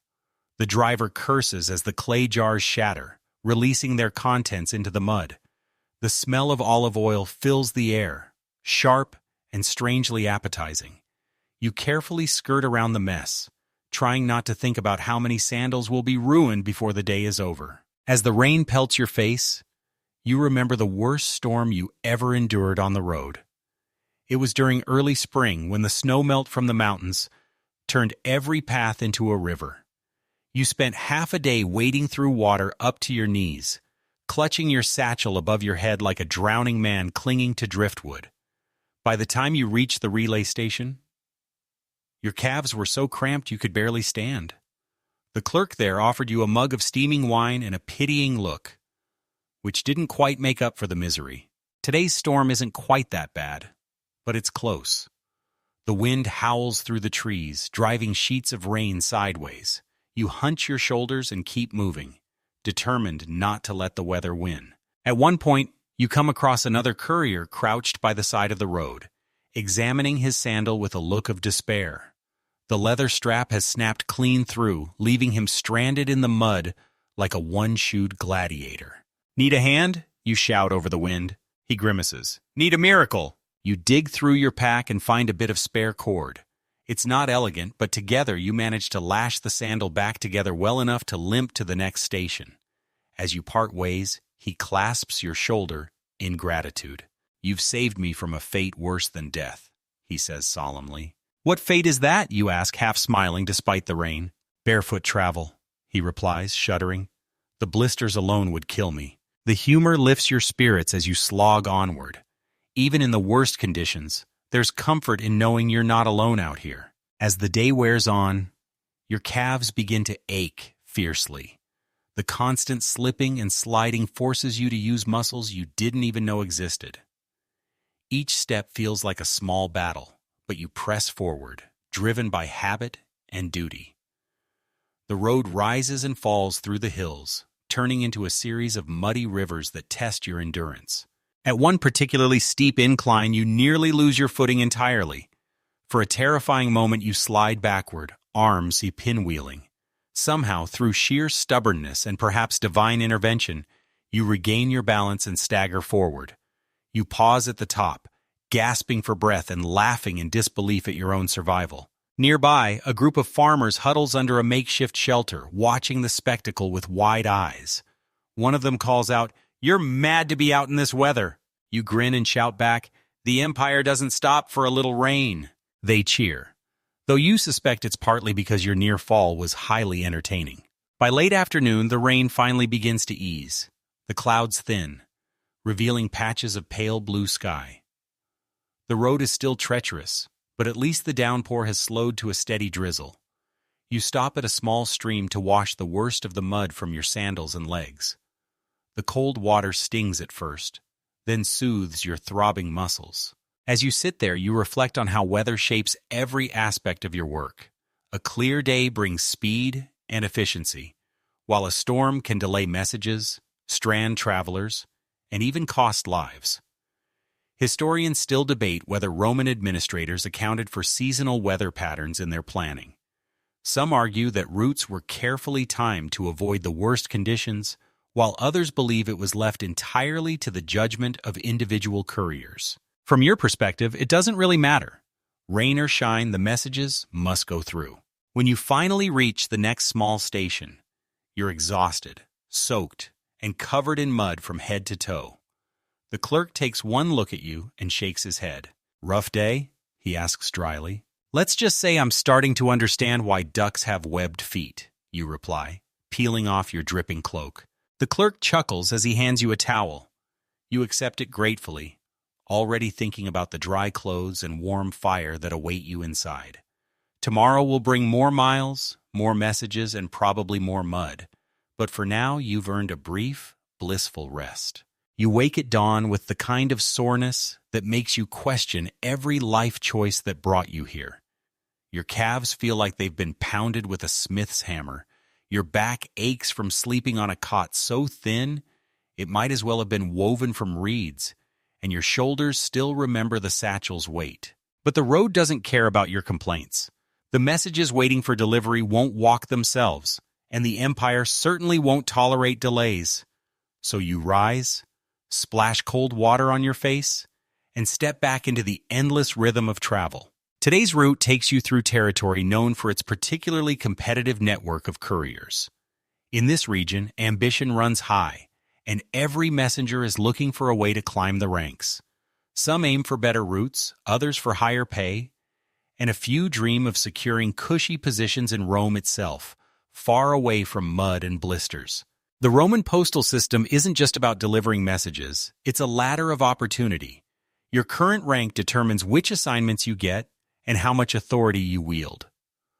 Lower-ranked couriers, like you, handle the basic routes on foot. Those with more seniority ride horses, manage stations, or oversee entire regional networks. Historians still argue about how promotions were decided. Some claim it was strictly merit-based, with supervisors rewarding speed and reliability. Others suggest a healthy dose of nepotism and bribery played a role, as it tends to in most human endeavors. From what you've seen, both theories have plenty of evidence. As you set out, you pass another courier jogging in the opposite direction. He's clearly a local, lean, fast, and wearing a smug grin that makes you instantly suspicious. "Morning," he calls cheerfully. "Morning," you reply, matching his polite tone but not his enthusiasm. There's an unspoken rivalry between couriers. Even when you're technically on the same team, there's a constant, subtle competition. Who runs faster? Who delivers more messages? Who earns the most praise from superiors? It's exhausting, but also strangely motivating. You recall a story from a relay station about two rival couriers who turned their routes into a daily race. For months, they pushed each other to faster and faster times, until one of them sprained an ankle and had to be carried home by a very unimpressed mule. The mule, according to legend, walked at such a slow pace that the injured courier arrived 3 days late, an ironic end to his quest for speed. The rivalry here isn't always friendly, though. Some couriers go beyond mere competition, scheming for ways to sabotage their peers. Missing sandals, mysteriously delayed handoffs, even tampered food rations. It's all part of the game. You've heard whispers of runners deliberately spreading false rumors to discredit rivals, though you've never caught anyone in the act. As you jog along the road, you think about your own ambitions. You're not obsessed with power or wealth, but you wouldn't mind a promotion. A horse, for instance, would make your routes significantly easier. You imagine galloping past the smug locals, their jaws dropping as you leave them eating your dust.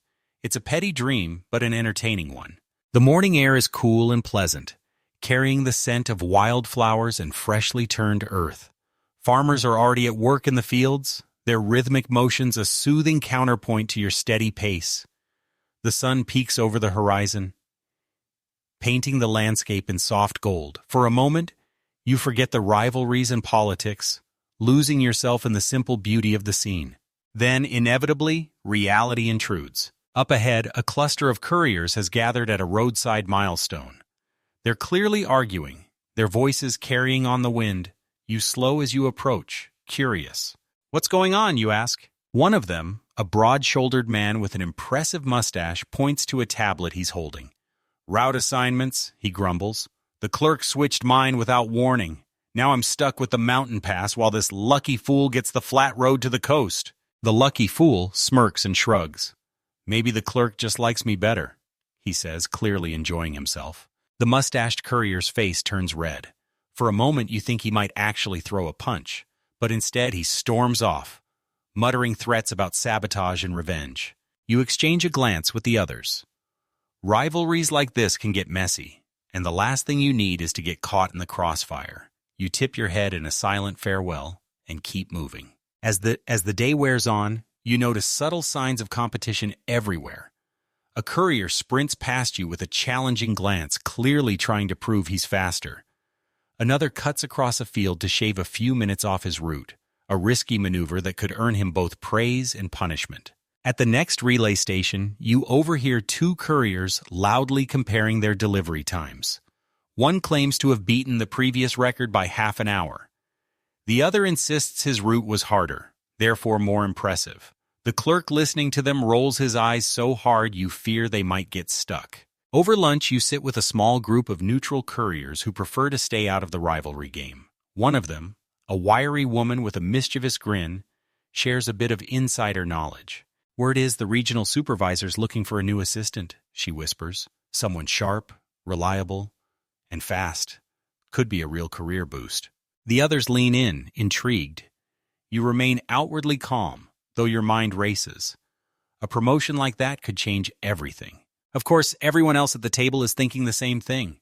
By the time the meal ends, you're all subtly sizing each other up like gladiators before a match. Later, as you leave the station, you reflect on the strange mix of cooperation and competition that defines your world. On one hand, you depend on fellow couriers for information, assistance, and camaraderie. On the other hand, you're constantly aware that they might also be your rivals. Historians still debate whether this dynamic strengthened or weakened the postal system. Some argue that competition drove couriers to greater heights of efficiency. Others believe it fostered mistrust and conflict. You suspect both are true depending on the day. As afternoon fades to evening, you encounter the mustached courier again. He's trudging along the road, clearly exhausted from tackling the dreaded mountain pass. When he sees you, his eyes narrow. "Well, well," he says bitterly. "Enjoying your nice, easy route?" You shrug.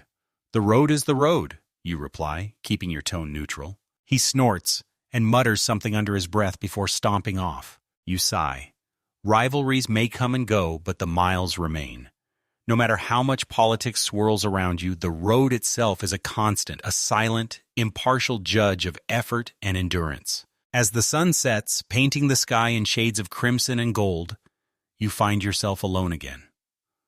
The world grows quiet, leaving only the sound of your breathing and the steady slap of sandals on stone.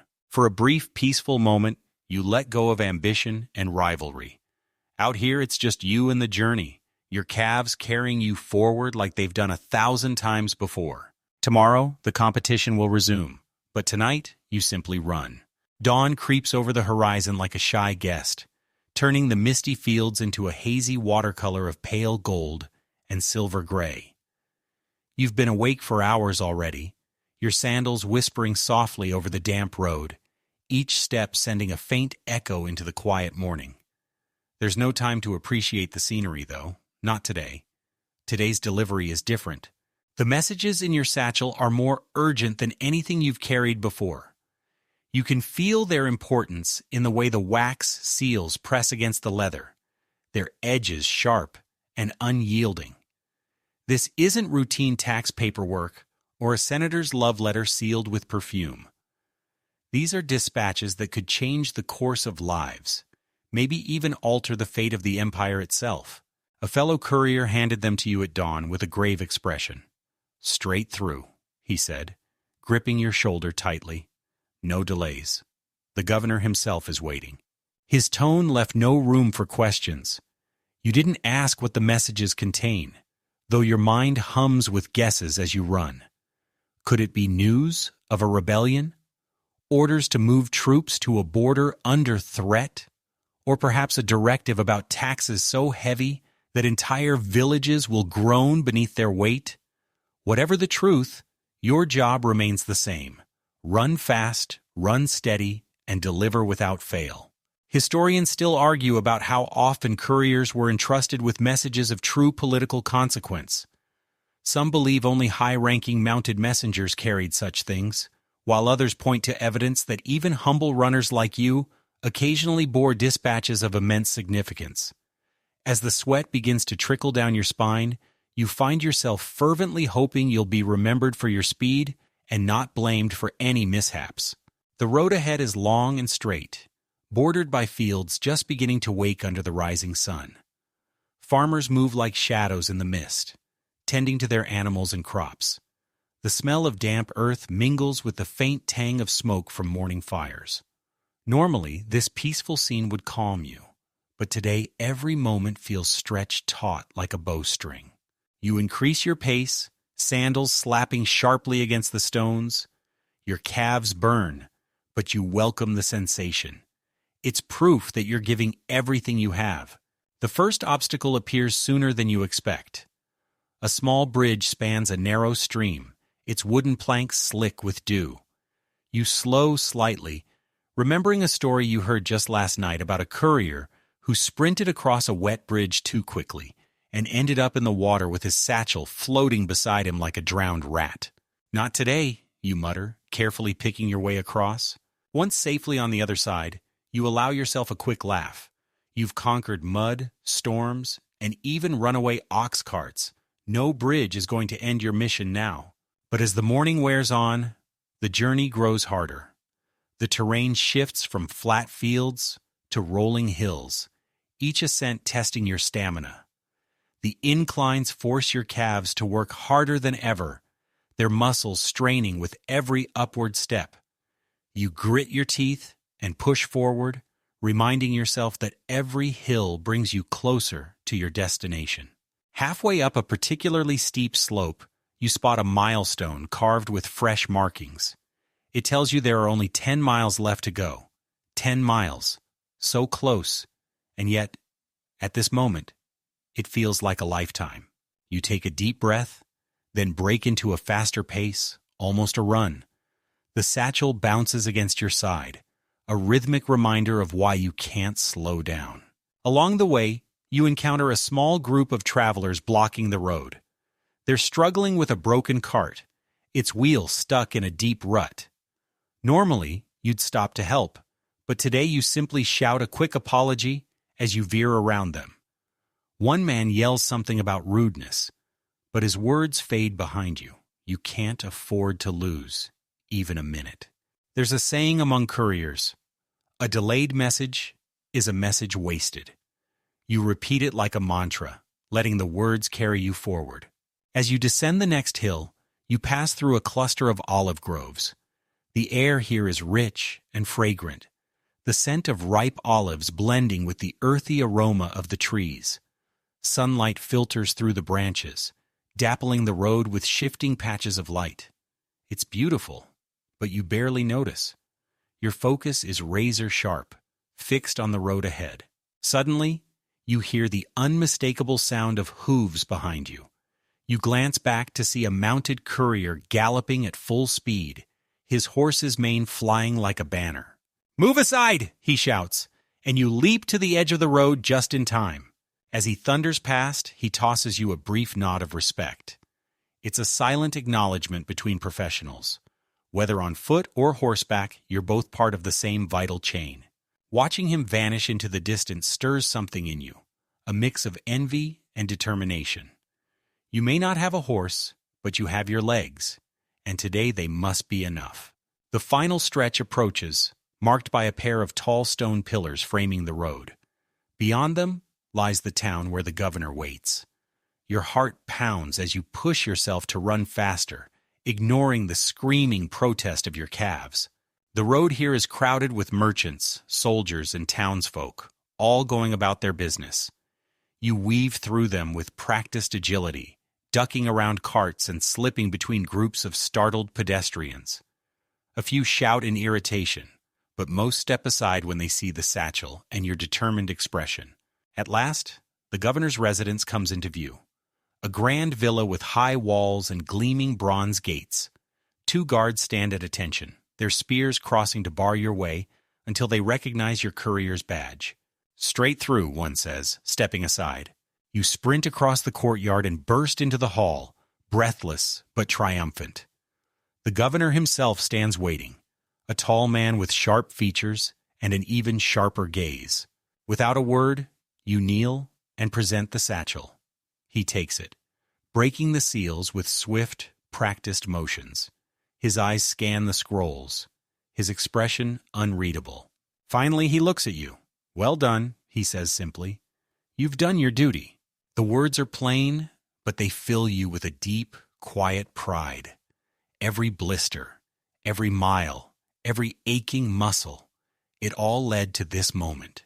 As you step back into the sunlight, your body feels like it might collapse, but your spirit soars.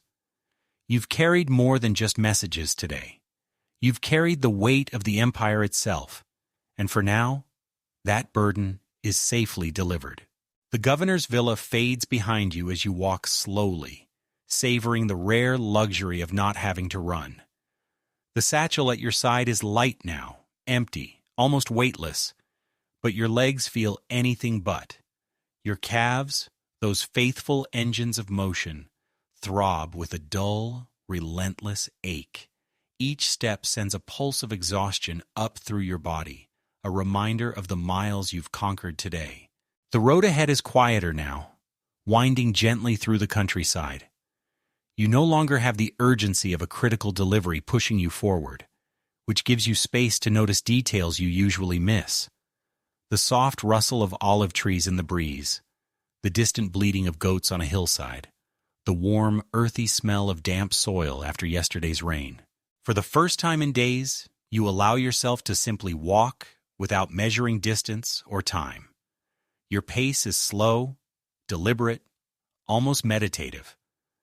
The empire still hums with movement all around you, but here, in this small stretch of road, it feels like you exist in a pocket of stillness. As you round a bend, you spot a milestone half hidden by weeds. Its inscription is faded, the letters worn smooth by centuries of weather and touch. You pause to trace them with your fingers, marveling at the thought of all the couriers who passed this very spot before you. Generations of runners, each carrying messages that once felt urgent, now reduced to whispers, lost to history. Historians still argue about the exact origins of the Cursus Publicus, the imperial postal system. Some credit Augustus himself with its creation, while others point to earlier, more primitive networks established during the Republic. What's certain is that this system became the empire's lifeline, stretching across thousands of miles and binding together provinces as diverse as Egypt, Gaul, and Britannia. Without it, Rome might have fractured long ago. Soldiers would have marched without orders, governors would have ruled without oversight, and distant territories might have drifted into rebellion. The couriers were the glue holding everything together, not through force, but through connection. You think about all the messages you've carried over the years. Tax decrees, troop movements, birth announcements, love letters, warnings of famine, invitations to festivals. Some were heavy with consequence, others entirely mundane. And yet, in their own way, each message mattered. Each one was a thread in the vast, intricate tapestry of the empire. There's a strange comfort in that thought. Even the smallest delivery plays a part in something far greater than yourself. As you continue walking, you pass a small roadside shrine dedicated to Mercury, the messenger god. Someone has recently left an offering, a sprig of rosemary and a coin glinting in the sun. You smile and add a coin of your own, murmuring a quiet thanks. Not for safe passage, but for the endurance to keep going, day after day. Further along, you come across a group of children playing near the road. They stop and stare as you approach, whispering to each other. One brave boy runs forward and points to your calves. "Are you a real courier?" he asks breathlessly. You laugh, crouching down to his level. "That's what they tell me." The boy's eyes widen. "How far can you run?" "Farther than you'd believe," you reply with a wink. The children giggle and scatter, running off to resume their game. As you watch them, you feel a pang of nostalgia. You were their age when you first set foot on a Roman road, back when your legs were skinny and untested. Now they are pillars of muscle, shaped by years of relentless motion. The sun climbs higher, warming your face and shoulders. Shadows shorten, and the day takes on that timeless, golden quality that makes you feel as though you could be walking through any century. Eventually, you reach the outskirts of a small village. The sight of its humble buildings, smoke curling lazily from chimneys, fills you with quiet contentment. Here, far from the marble grandeur of Rome, life continues at its own pace. Farmers tend their fields, women draw water from the well, and children chase chickens through dusty streets. You stop at a well to drink, lowering the bucket and splashing cool water on your face. The villagers nod politely as they pass, accustomed to the sight of couriers coming and going. You exchange a few brief words, sharing road conditions and local news before moving on. As you leave the village, the road begins to climb once more. The ascent is gentle but steady, and soon your calves are burning again. You don't mind. The ache feels familiar now, almost comforting. It's the language your body speaks, a reminder that you are still alive, still moving forward. Near the top of the hill, you pause to look back. The village below looks like a scattering of toys. the road like a thread connecting it to the wider world. In the distance, you can just make out the glint of other roads, other settlements, other lives. It strikes you that the network of roads isn't just stone and mortar. It's a web of human connection, fragile and miraculous. The empire may one day crumble. Historians will argue about when and why.